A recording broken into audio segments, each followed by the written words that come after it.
ভাই আপনার আমাদের এই উৎসব উদ্বোধনী অনুষ্ঠানে থাকতে হবে। আমি বললাম অবশ্যই যাব এবং সার্বিক সবকিছু সহযোগিতা করব। তোমরা আমাদের সবার অভিভাবক এখন নলডাঙ্গা উপজেলার নির্বাহী কর্মকর্তা ইউনো মহোদয়কে প্রধান অতিথি করলে আমি অবশ্যই যাব। এই বলছি না? যাই হোক, আমাদের ইউনো মহোদয় আজকের এখানে প্রধান অতিথি হিসেবে উপস্থিত আছেন, এই জন্য আমিও খুশি এবং গৌরব বোধ করছি। আজকের এই গ্রাম বাংলার ঐতিহ্য আমরাও ছোটবেলা দেখেছি, আমরা এই ধরনের প্রোগ্রাম করেছি অনেক। এগুলো দীর্ঘদিন থেকে উঠে গিয়েছিল, এই পিঠা উৎসব, বিভিন্ন সাংস্কৃতিক অনুষ্ঠান এগুলো উঠে গিয়েছিল। আজকে এই মাদনাগর এই পিঠা উৎসব এই সুন্দর একটি আয়োজন করার জন্য আমার কাছে, আমি উপজেলা বিএনপির পক্ষ থেকে আপনাদেরকে, এই স্টুডেন্ট সোসাইটিকে আমি ধন্যবাদ জানাচ্ছি। আগামীতে আপনারা আরো সুন্দরভাবে, সুন্দর পরিসরে, বড় পরিসরে আপনারা করবেন।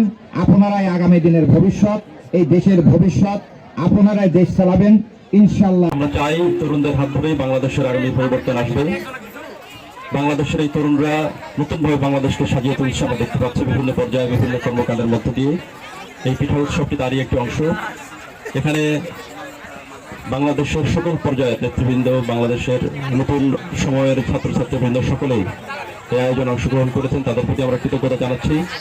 আমরা চাই আজকে এই দিনব্যাপী পিঠা উৎসবটি সফল হোক এবং আমরা সকল কাজে উপজেলা প্রশাসন নলডাঙ্গা আপনাদের সাথে আছি এবং আমরা এই অনুষ্ঠানটির সফলতা যারা আছেন তাদের যে আন্তরিক প্রচেষ্টায় আমরা এই পিঠা উৎসবটি আমরা আপনাদেরকে উপহার দিতে পেরেছি, এই জন্য আমি আপনাদের সবাইকে আন্তরিক কৃতজ্ঞতা জানাই। আপনারা সবাই জানেন আমাদের গ্রাম বাংলার ঐতিহ্য হচ্ছে এই পিঠা। শীতকালে আমরা আমাদের গ্রাম বাংলার প্রতি ঘরে ঘরে আমাদের পিঠা হয় এবং সেই লক্ষ্যটাকে, সেই উদ্দেশ্যটাকে সামনে এনে খুব ভালোভাবে আপনাদের সামনে তুলে ধরার জন্য বর্তমান সরকার আমাদেরকে তারুণের উৎসব পালন করার জন্য যে নির্দেশনা দিয়েছেন, সেই তারুণ উৎসবের একটি অংশ ছিল পিঠা উৎসব।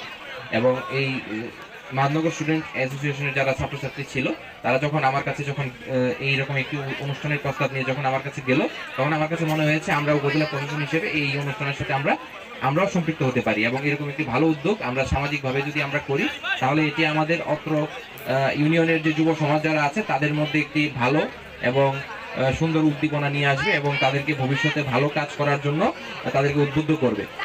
এবং এর পাশাপাশি আমরা এই পিঠা উৎসবে বলেছি উল্লেখযোগ্য শিক্ষা প্রতিষ্ঠান যারা আছে সবাই এখানে অংশগ্রহণ করেছে। পাশাপাশি এই অনুষ্ঠানে এখানে যারা উপস্থিত আছেন সবাইকে আপনারা এই অনুষ্ঠানে স্বতঃস্ফূর্তভাবে অংশগ্রহণ করার জন্য আমরা আন্তরিক ধন্যবাদ ও কৃতজ্ঞতা জানাচ্ছি।